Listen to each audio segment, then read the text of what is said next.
আজকে ফুলকপির দারুণ সুস্বাদু নিরামিষ একটি রেসিপি নিয়ে আপনাদের সামনে হাজির হলাম। নমস্কার বন্ধুরা, মাই কিচেন মাই ব্লগে সবাইকে আবারও একবার স্বাগত। ফুলকপি আপনারা অনেকেই অনেক রকমভাবেই বানিয়ে খেয়েছেন, তবে আজকের রেসিপিটি একটি স্পেশাল মশলা দিয়ে বানাবো, যেটার কারণে আজকের রেসিপিটি তৈরি হবে দারুণ সুস্বাদু। আজকের রেসিপিটি বানিয়ে লুচি, রুটি, পরোটা, ভাত, ফ্রাইড রাইস সব কিছুর সাথেই পরিবেশন করতে পারবেন, খেতে দুর্দান্ত লাগবে। আসুন তাহলে শুরু করা যাক আজকের রেসিপি। তার জন্য এখানে একটা আমি মিডিয়াম সাইজ ফুলকপি নিয়ে নিয়েছিলাম, আর ফুলকপিগুলিকে মিডিয়াম সাইজ করেই কেটে নিয়েছি। আপনারা আপনাদের পছন্দ মতন সাইজ করে কেটে নেবেন। প্রথমেই গ্যাসের মধ্যে একটা কড়া বসিয়ে দিয়ে দিলাম 1 গ্লাস পরিমাণ জল। জল হালকা গরম হতে শুরু করলেই এখানে কেটে রাখা ফুলকপিগুলি প্রথমেই দিয়ে একটু ভাপিয়ে নেব। তাতে করে ফুলকপির মধ্যে যে নোংরা পোকামাকড় থাকে সেটাও সহজে বেরিয়ে যাবে, আর অনেক কীটনাশক স্প্রে করা হয়, তাতে করে আমরা অনেকটাই দূষণমুক্ত থাকতে পারবো। তো এখন ফুলকপিগুলি জাস্ট 5 থেকে 7 মিনিট একটু ভাপিয়ে নিয়েছি। এখন একটা প্লেটের মধ্যে তুলে রাখছি, আর এদিকে একটা কড়া বসিয়ে দিয়ে এই রেসিপির জন্য যে স্পেশাল মশলাটা বানাবো সেটাই এখন তৈরি করে নিচ্ছি। তার জন্য প্রথমেই দিয়ে দিয়েছি 1 চামচ গোবিন্দভোগ চাল, আর তার সাথে এখানে দিয়ে দিচ্ছি 1/4 চামচ গোটা জিরে, আর তার থেকেও হাফ এখানে ব্যবহার করছি ধনিয়া। তার সঙ্গে এখানে দিয়ে দিচ্ছি একটা তেজপাতা থেকে হাফ তেজপাতা ছোট করে টুকরো করে, তাতে করে ভালো করে ভাজাটা হবে বলে। আর এখানে দিয়ে দিচ্ছি 2টো ছোট এলাচ আর দারচিনি 3টে ছোট ছোট টুকরো। গ্যাসের ফ্লেমটা লো টু মিডিয়ামে রেখে মশলাগুলি এখন খুব সুন্দর করে ভেজে নেব। আর মশলা যখন ভাজা হয়ে আসবে, মশলা থেকে কিন্তু খুব সুন্দর একটা স্মেল বের হবে। তো আপনারা দেখেই বুঝতে পারবেন যে মশলাটা ভাজা হয়ে গেছে। সেই সময় মশলাটা নামিয়ে নিয়ে ঠান্ডা করে নেব, আর সামান্য একটু জল দিয়ে এই মশলাটার একটা পেস্ট বানিয়ে নেব। আজকের রেসিপিটি আপনারা যে পরিমাণে বানাবেন সেই পরিমাণ বুঝে এখানে মশলার পরিমাণগুলো কম বেশি করে নেবেন। এখন মশলাটা ভাজা হয়ে গেছে, নামিয়ে ঠান্ডা করে নেব। কড়ার মধ্যে এখন 1 চামচ পরিমাণ তেল অ্যাড করে দিলাম। তেল খুব ভালোভাবে গরম হলে এখানে দিয়ে দিচ্ছি 2টো মিডিয়াম সাইজ টমেটো কুচি, আর তার সাথে দিয়ে দিচ্ছি এখানে 4টে কাঁচা লঙ্কা, আর এখানে ব্যবহার করলাম 1 থেকে 1.5 ইঞ্চি পরিমাণ আদার টুকরো। তো এখন সমস্ত মশলাগুলিকে খুব সুন্দর করে ভেজে নিচ্ছি, আর এই মশলাটিও আজকে ভেজে আজকে রেসিপিতে ব্যবহার করব। তাই মশলাগুলি প্রথমেই খুব ভালো করে ভেজে নিতে হবে, আর এইভাবে যদি ভেজে আজকে রেসিপিটি বানানো হয় খেতে কিন্তু দুর্দান্ত লাগবে।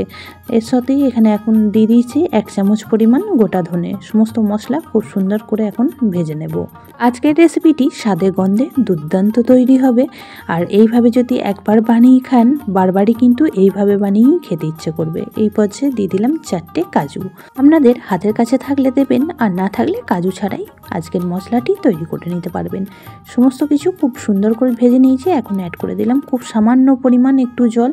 জলটা দিয়েও খুব ভালো করে নাড়াচাড়া করে নিচ্ছি, আর জলটা শুকিয়ে আসা পর্যন্ত অপেক্ষা করব। আর এইভাবে যদি মশলা দিয়ে আজকের রেসিপিটি তৈরি করা হয় স্বাদটা কিন্তু একদমই আলাদা রকম আসে। একঘেয়েমি ফুলকপি রেসিপি ছেড়ে অবশ্যই করে একবার এইভাবে বানিয়ে খেয়ে দেখবেন, বারবারই কিন্তু এইরকমই খেতে ইচ্ছে করবে।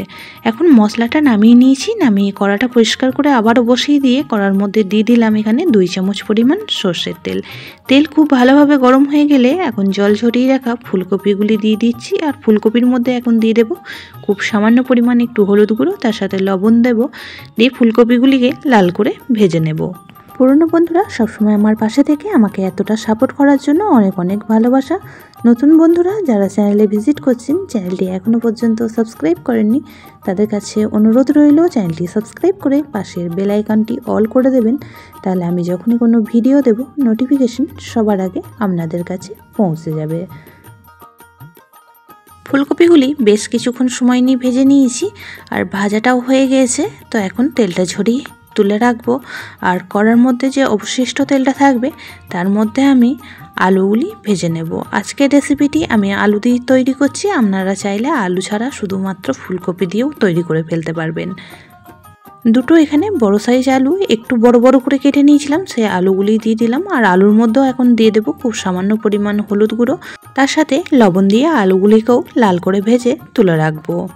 ফুলকপি আমরা অনেকে অনেক রকমভাবেই বানিয়ে খেয়ে থাকি, তবে একবার এইভাবে বানিয়ে অবশ্যই করে খেয়ে দেখবেন, বাচ্চা থেকে বড় সকলেই খুবই পছন্দ করবে। আর ফুলকপি দেখলেই এইভাবে বানানোর জন্য অনুরোধ করবে। এতটাই সুস্বাদু তৈরি হয় আজকের রেসিপিটি। লবণ হলুদ দিয়ে আলুগুলি খুব ভালো করে নাড়াচাড়া করে মিশিয়ে নিয়ে এখন 2 থেকে 3 মিনিটের জন্য ঢেকে রান্নাটি করে নেব। তাতে করে আলুটা খুব সুন্দরভাবে ভাজা হয়ে যাবে। আর আলু সুন্দর করে ভাজা হয়ে গেলে রান্নাটিও কিন্তু করতে বেশি সময় লাগবে না। তো এই পর্যায়ে আলুগুলি ভাজা হয়ে গেছে। এখন তেলটা ঝরিয়ে তুলে রেখে কড়ার মধ্যে আবারও 1 চামচ পরিমাণ সর্ষের তেল অ্যাড করে দিলাম। তেল গরম হতেই এখানে ফোড়ন হিসাবে ব্যবহার করেছি একটা তেজপাতা, একটা শুকনো লঙ্কা মাঝখান থেকে 2 টুকরো করে, আর তার সাথে দিয়ে দিয়েছি 1/2 চামচ গোটা জিরে।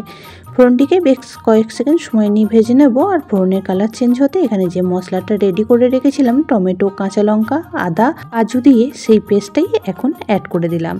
গ্রাইন্ডার জারটা ধুয়ে আরও কিছুটা পরিমাণ এখানে জল অ্যাড করে দিয়েছি। এখন মশলাটা খুব সুন্দরভাবে কষিয়ে নেব। এই পর্যায়ে দিয়ে দিচ্ছি 1 চামচ পরিমাণ কাশ্মীরি লঙ্কার গুঁড়ো। এটা সম্পূর্ণ কালারের জন্য ব্যবহার করছি, আপনারা চাইলে কিন্তু বাদ দিতে পারেন। আর এখানে দিয়ে দিচ্ছি স্বাদ অনুযায়ী লবণ। খুব ভালো করে আবারও নাড়াচাড়া করে মিশিয়ে নিয়ে মশলাটা তেল ছাড়া অবধি কষিয়ে নেব।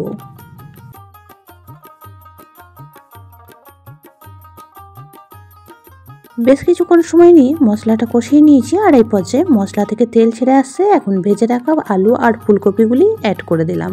এখন মশলার সঙ্গে খুব ভালো করে বেশ কিছুক্ষণ সময় নিয়ে নাড়াচাড়া করে কষিয়ে নেব।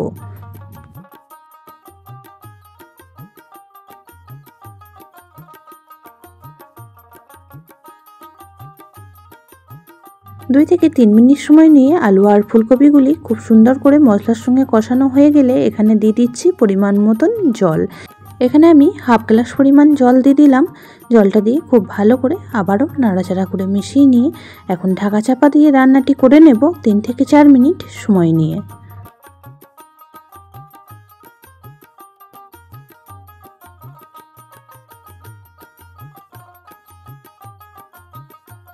5 মিনিট পর ফিরে আসলাম। এখন ঢাকনাটা খুলে যে গুঁড়ো মশলাটি আমি পেস্ট বানিয়ে রেখেছিলাম সেই পেস্টটাই দিয়ে দিলাম। বাটিটা দিয়ে খুব সামান্য পরিমাণ একটু জল দিয়ে দিচ্ছি। এখন খুব ভালো করে নাড়াচাড়া করে মিশিয়ে নিচ্ছি। আর এই মশলাটি দেওয়ার কারণে কিন্তু এই রেসিপির স্বাদ এবং গন্ধ দুটোই কিন্তু অসাধারণ লাগে। অবশ্যই করে একবার অন্তত পক্ষে এইভাবে বানিয়ে খেয়ে দেখবেন আর আমাকে কমেন্ট করে জানাবেন যে আপনাদের কেমন লেগেছে। স্বাদের ব্যালেন্সের জন্য এখানে অ্যাড করে দিলাম খুব সামান্য পরিমাণে একটু চিনি। তাতে করে কিন্তু রেসিপিটি মিষ্টি হবে না, স্বাদটা খুব সুন্দরভাবে ব্যালেন্স হবে। খুব ভালো করে নাড়াচাড়া করে মিশিয়ে নিয়ে 2 মিনিট সময় নিয়ে রান্নাটি করে নিয়েছি। এখন কিন্তু রান্নাটা একদমই কমপ্লিট হয়ে গেছে। যে উপরে তেজপাতাগুলি ছিল সেগুলি তুলে ফেলে দিলাম।